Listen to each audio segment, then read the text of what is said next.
returning our attention back to the weekend's football, Stephen.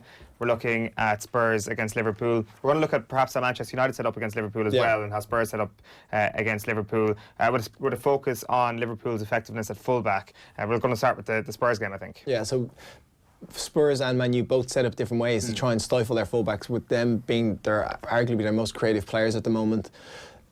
They're a huge part of Liverpool's play, so they need to stop them, and teams need to figure out a way to stop them influence the match. So Tottenham set it up with a 4-3-3, but the issue they were always going to have was Eriksen was playing right of the tree here, and Robertson's just ability to get up and down the pitch consistently, Eriksen was never going to be able to stick with him the whole game, and at times he didn't want to. You could see, his desire to want to track back is not there. He wants to play higher up the pitch, and his form has dropped recently, but his ability to stay with Robertson, whose relentlessness in getting up and down this pitch, was inevitable that at some point he was going to get past them and run into those areas.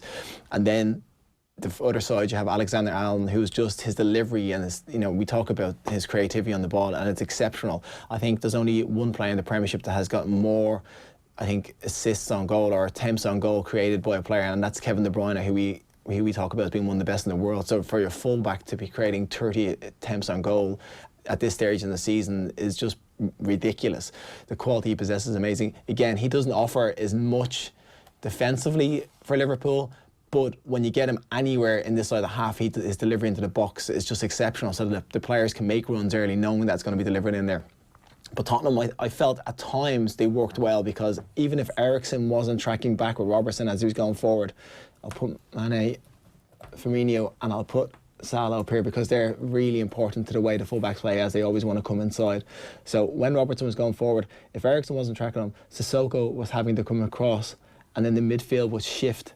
So it meant Son was getting back in here to a left side midfield, which the problem is with this, even if you have four midfield, Liverpool do this, so both fullbacks are up high at the same time, so it still creates an issue. You're still overnumbered, and if you're leaving two up front, which is probably, it's the right decision because you want to occupy their centre-backs, but you're just outnumbered them because their full-backs are always getting in positions which is hard to deal with, and you're leaving two full-backs for Tottenham, who arguably are not the best defensively, and we're getting exposed. Liverpool, this playing their game and the way they've done it throughout the season has gone from strength to strength, and teams are trying to figure out ways to play against it. Tottenham did it, and they stifled them for a long period of the game, but they were still relentless, and in the end it ended up being mistakes by the Tottenham fullbacks that allowed them to get the goals. And the difference between the fullbacks on both sides is consistency. Liverpool, they're full every game, they're 7 or 8 out of 10. They don't stop, they continue to play, they continue to get the ball, they continue to look for it. They're always in the right areas. Defensively, Robertson, he tracks back, he covers, he gives the centre-backs an option as well. But Alexander-Arnold, his ability to get forward is amazing in comparison to the Tottenham full-backs, who Rose is very good going forward and is an amazing athlete, but it's just got a mistake in him. And Aurier is probably, out of 10 games, he's probably got 4 mistakes in him. So, that consistency as a defender is of the utmost importance, and you want them to be players that perform at a high level every week. And Liverpool have that in what they have. If you're a right back, how much of a nightmare is it going up against a left back of the quality of Robertson with Christian Eriksen in front of you? Yeah. Knowing what they will offer on the left flank with Mane as well. Yeah. So is it a personnel issue here? Is there something that Christian Eriksen could be doing differently? It's a bit of both. I'd be interested to know how the communication between these two, how good that is, because if you have, which is what Liverpool do, and again, this affects their fullbacks dramatically, and I think I've spoken about before in here, is that they both have wingers/forwards that are playing on the opposite flank. So Mane's right-footed and likes to come in this way. Salah's left-footed and wants to come in this way. So if you have a right-footed winger who wants to get onto his right foot, Mane's capable of going down the line because he's so quick, but he wants to go inside a lot. If you're tracking him inside, then that just creates a space for the fullback. If you're staying with him all the way, fine, then your winger has to be capable of staying with the fullback the whole way down the pitch. Does the right back have to go at Mane when he cuts in? No, this is the thing. So as Mane tracks inside, there's a point where your centre-back should be able to take him. But it's a communication between these two players. As a fullback, it's very hard for you to release him onto the centre-back and tell the centre-back to take him, because the centre-back could be occupied, he could be looking around, he could be trying to see a run from midfield or a striker run off his back. So you can't really dictate to the centre-back. The centre-back has to dictate to you, I'm going to take your man. So once the centre-back says, okay, I have him, you can then stop your run and come back out to the full-back area. At that point, it could be too late with the way Robertson plays, but communication between these three is so vital to stop the way Liverpool play. Do we have a setup in the Premier League or anywhere in the world at the moment where you have a cohesive trio here? Because it's not exactly a trio we talk about a lot in this area. Even when it comes to your right-sided centre-half and your right-back, that's often a partnership we don't talk about too often either. It's like being the full-back, and I've played left-back and right-back for such a long time, the partnership with your centre-back is crucial, because he needs to know whether defensively, if you've got his back covered, when if he instantly, if there's a midfielder or a striker running with the ball, when he can be released into that position, because he can't just go running out to close someone down. If you're wide out here, you need to be able to give him that communication to go. Likewise, when you're passing him on, the centre-back has to be the one that tells you, I'm going to take him, because if you just pass him on to the centre-back who's already occupied, you're just giving him more problems. You're releasing yourself from an issue, but you're adding more problems to your centre-back. But at the moment, the best people is probably Liverpool. Yeah. Do you see the way they work? Their communication seems very good, and despite not having a lockdown right centre half. So like, is it? I think it's this is the thing. It's down to Van Dijk. As a fullback, I found the best I was able to play is when I had a centre back who I trusted, and even if he wasn't the most vocal, you knew by his positioning sense and the way he played that he would cover you and do the right thing. So I played with Ledley King, and Ledley King is the best centre-back I ever played with. And his ability to get around the pitch and command the defence, and he wouldn't have been the loudest person on the pitch, but it was simple things that you knew he was there. It was just a little shout or a little communication. And that allowed me to get forward more and attack more and be in the opposing half, because you knew that his pace and his ability to defend was there, which is what these have in Van Dijk. You know, the partnership, it's not an issue, but it's been something we've discussed because it hasn't been solid, it hasn't been nailed down, because they've had injuries, and Matip has been out and he's going to be out there for another few months, so they haven't found the right person to go beside him. Gomez looked like he was going to be the one that was going to take up that, and I'd say for the future he is, because he's so quick. Him and Van Dijk should really complement each other very well, but he just hasn't found the form that he had last season, and he hasn't been able to nail his position down really. We want to talk about Alexander-Arnold in just a moment, but before that, when you talk about Ledley King and the little communication bits that he'd give you, what is that? Is it a shout? Is it a quick chat on the pitch? Or it's just a shout. It's just a little communication. Like, I'd always hear, Kel's have him, or go. So if I'm tucked in, offering him cover, at some point he would then just say go and release me to get out there, knowing that he didn't need me to be in there tracking that man. Or when I was passing the ball over, it'd be just a simple, I've got him, and then you know that he has your man and you can stay out wide. It's you know, so many times you see centre backs and full backs crossing over, and it can work because there is a time in the game where you can't let him go, because you know the centre back is occupied and he can't take your man, and you have to stay with him all the way. But when that happens, then your full back your winger needs to track the other full back. On Trent Alexander-Arnold, are we getting to a situation now where his talents are almost being wasted at full-back, or are we seeing a bit more of that because you get a bit of freedom deeper in the pitch? You say they're being wasted. They might be wasted. People are probably clamouring for him to play centre midfield because he's such a good technician. But when you're a full-back, he has the whole game in front of him to see. He can see almost every pass, and with his distribution ability, he can find almost all those passes, which not every full-back can. So him being here, if you were playing David Beckham, would you want David Beckham down the right wing, or would you want him to be in the middle of the park? He's best suited when he was out right wing because of his crossing ability. Trent Alexander is pretty much the same. I'm not saying he's the same quality as David Beckham, but he's not far off it. His crossing ability is second to none in the league. So if you're putting him in this position, you don't often cross the ball from the middle of the park, or you don't see it. So when he's here and he's capable of whipping a ball in, but it's not just, fullbacks get into these areas and they cross it in, it's kind of haphazard or it's chipped to the far post. He so often is in this area, and regardless of where he is in the half, the ball will be behind the centre-backs. And as a defender, it's horrible to think that the ball has come over your inside shoulder towards your goal, so you have to turn to face your goal. So you're running back towards your goal to try and defend it because it's always behind you.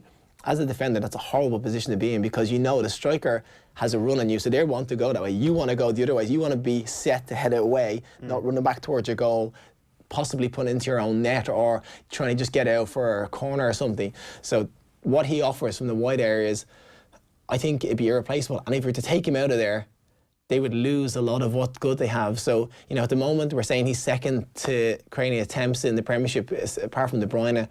if you put midfield, would that increase? I don't know. I'm not too sure it would, because he's adjusted and he's settled in that position, and it suits him crossing from wide. Fair enough. Like, when you compare the Tottenham performance at the weekend to how Manchester United set up, like, are we looking at a similar situation here where there was a plan in place that just wasn't executed to the perfect degree? There was definitely a plan in place, because Man U, which I'll get that one, which I was surprised about, not surprised about, but impressed me about Solskjaer was how he changed his teams recently. So he went for a back three against Liverpool, and he played with two wing backs, which makes sense because it allows, when these come up high up the pitch, the three centre backs are occupying the three front men. It's 1v1, so it's risky, and that's a risky game to play against Liverpool because of how their front three are so well. But what it does allow is your wing backs can get pressure on these wide players earlier and get onto them when they're receiving the ball. So they're not coming out to them to try and stop them as they're on the move. As Robertson and Alexander receiving the ball, Young and Wan-Bissaka were able to be on their toes straight away, which forced them to go back the pitch a lot of the time instead of allowing them to be up the field again. They still affected the game extremely well, but this was a good tactic because it allowed them to get pressure on them earlier up the pitch instead of them coming onto them and then trying to get out there as they've already built up momentum and they're travelling forward. And the other thing that was impressive was they played with it was like a 4-5-1, but when they had Martial and they had Rashford up front, both of those two players wanted, this is kind of the way they set up, Rashford and Martial, because they're so quick and they both have a winger in them, they occupied this space, which when that's vacated by the fullbacks, causes the two centre-backs a huge issue. If you have two quick centre-forwards who want to run into channels, that's going to cause Liverpool issues. And I know it was more counter-attack time in football for Man U because Liverpool had possession for the most of the time, but as a tactic, it worked really well. If you have one up front, Van Dijk all day is just going to swallow it. Regardless of who the striker is, Van Dijk is going to make mincemeat of him. He's not going to have an issue with that, especially if he has a covering centre-back. If Van Dijk has to worry about his man and then has to think about covering his centre-back as well because he has someone else, that's when you create him more of a problem. By creating him a problem, you create these a problem. Yeah. Because he can't be as effective covering these two. It's the space behind the fullbacks, which is the only kind of place to exploit Liverpool at the moment. There's less so on Robertson's side because of his effectiveness of getting up and down the pitch. I don't think I've seen anybody that can do it as well as he does. In the 92nd minute, he's still bombing forward and he's still offering cover. Alexander-Arnold is the one that you feel, if there was a chance to get in behind them, that's the side you're going to do, because defensively he's not at it as much as Robertson, but he's still a young player. He's still developing that role.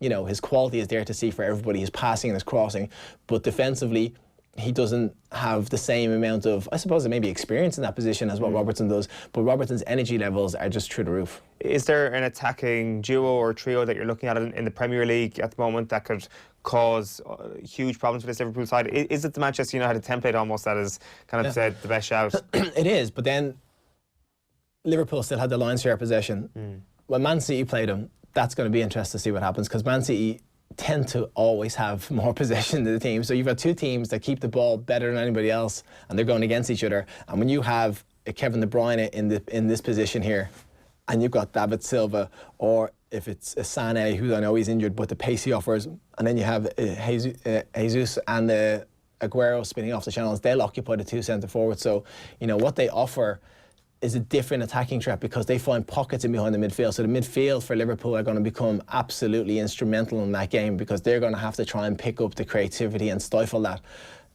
because they will find the ball in those areas. They will have players running off the ball, and then you throw into that mix Raheem Sterling, who is probably one of the most informed players in the world, operates from the left-hand side, operates from the right-hand side, runs behind people, runs in the channels. It's going to make for an unbelievable game, because you've got two managers who tactically are on point every game and have the players that can do exactly what they want them to do, but they're going up against it. They want to do the same to each other. So that game for me is going to be absolutely fascinating to watch from a tactical point of view, but also from how Liverpool are going to try and stop City playing, because their creativity in the midfield areas is a lot more than what Liverpool has. Just on a final point then, before we leave the tactics board, Stephen, the midfield movement, is there anything to write home about when it comes to that? Is it a very fundamental midfield three for Liverpool? Is it the way most midfield threes play at the moment?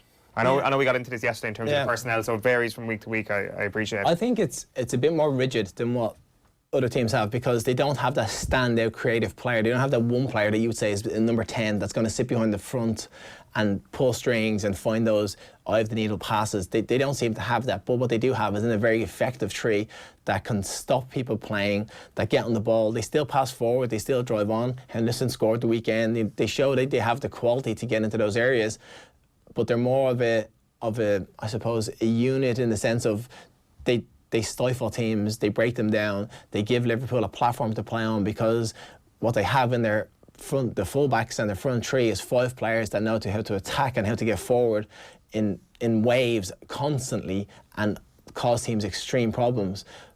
But the difference with City is City's creativity is breathtaking to watch at times. We watch some of the intricate play they have, and you have someone like Silva, the two Silvas, and De Bruyne playing in the same team, and they're all on form. That's going to offer Liverpool something they haven't faced before. And you know, they've been winning ugly slightly. They haven't been running over teams, and we've been saying it's a sign of a very good side that they can win games and not be at their best.